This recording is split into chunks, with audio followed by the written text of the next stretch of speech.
그러니까 부부 사이라면 갈등이라는 건 없을 수가 없지. 당연히 누구나 뭐 살면서 어느 정도 뭐 부부가 아니더라도 뭐 조금씩 갈등은 있을 수밖에 없는데 그걸 이제 해결하는 방식이 너무 폭력적인 거지.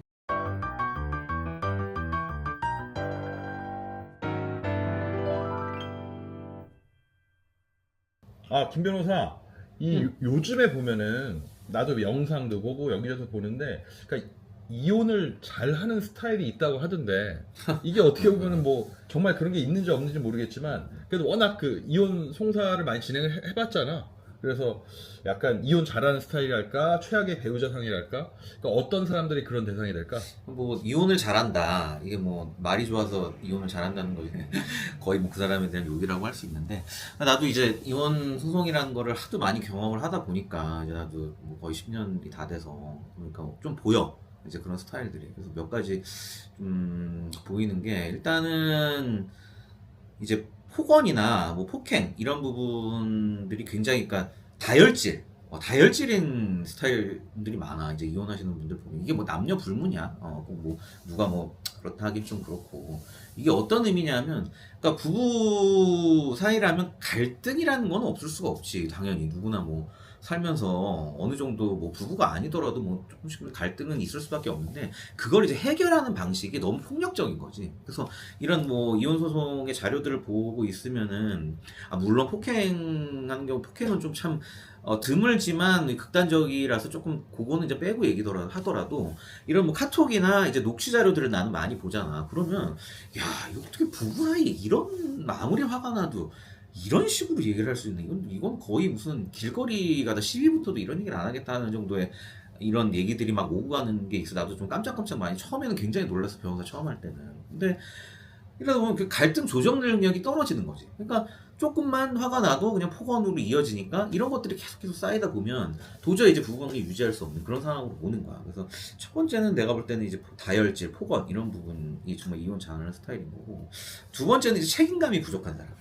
이건 어떤 의미냐면 물론 뭐 좀 어떤 가정생활을 좀 도외시하고 뭐 이런 부분들 이런 부분들 약간 좀 추상적일 수 있는데 구체적으로 예를 들어 표현하면 양육과 관련된 부분에서 나는 되게 무책임한 케이스를 많이 봤어. 소위 뭐 양육비나 뭐 이런 거에서 뭐 배드파더스나 뭐 이런 얘기들 나오잖아. 근데 그 적어도 뭐 부부는 어쨌든 서로 안 맞고 뭔가 도저히 함께 할 수 없는 사유가 있다면 당연히 이혼할 수 있지. 그거는 뭐 잘 어떻게 둘이서 당사자가 합의해서 하면 되는데 근데 항상 법원에서도 하는 얘기가 하지만 자식은 그게 아니다. 자식은 부모를 선택한 게 아니잖아. 그럼 이거에 대한 책임감은 부부 사이가 안 좋든 뭐 이혼하든 그거는 정말 영원한 거거든.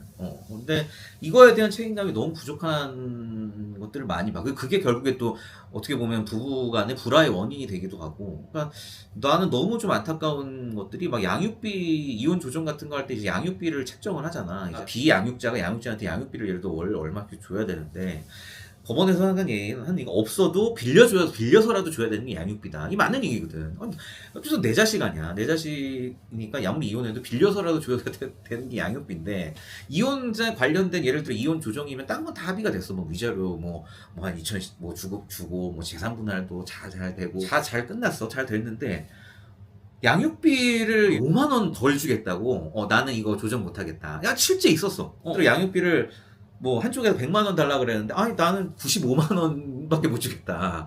이 5만 원 때문에 나는 이혼 못 하겠다. 실제 이런 케이스가 있었어. 내가 너무 놀랬고 진짜 이럴 수가 있나 부모인데 차라리 위자료를 뭐 100만 원 못 주겠다든지 오케이 이건 이해해. 뭐 그럴 수도 있지만 어떻게 참 부모로서 이럴 수가 있나. 참 이런 극단적인 케이스도 난 봐가지고 네, 근데 이제 그게 이혼할 때뿐만 아니라 실제로 이런 무책임함, 이런 가정의 어떤 무책임함 이런 것들이 어떤 굉장히 가정의 불화 사유가 되더라. 그럼 이런 게 또 이혼으로 이어지는 것 같고.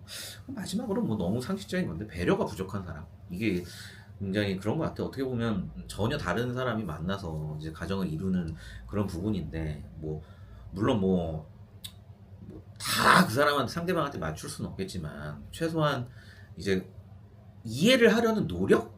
나는 이제 배려가 그거라고 생각을 해. 내 개인적인 주관으로는 이혼소송을 하다 보니까. 그냥 무조건적으로 저 사람의 하는 걸 다 막 100% 받아주고, 그런 건 오히려 오래 가기 어렵고, 최소한, 그럴 수도 있겠구나. 그래.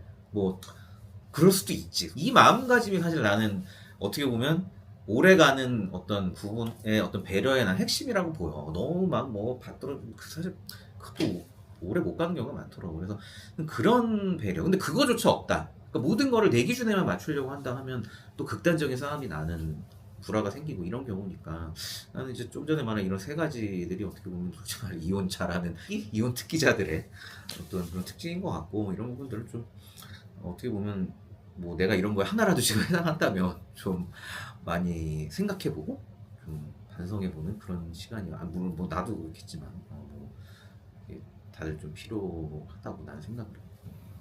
이게 뭐 단순히 부부관계뿐만 아니라 관계 모든 관계 자체의 그 책임감과 배려가 정말 중요한 것 같다.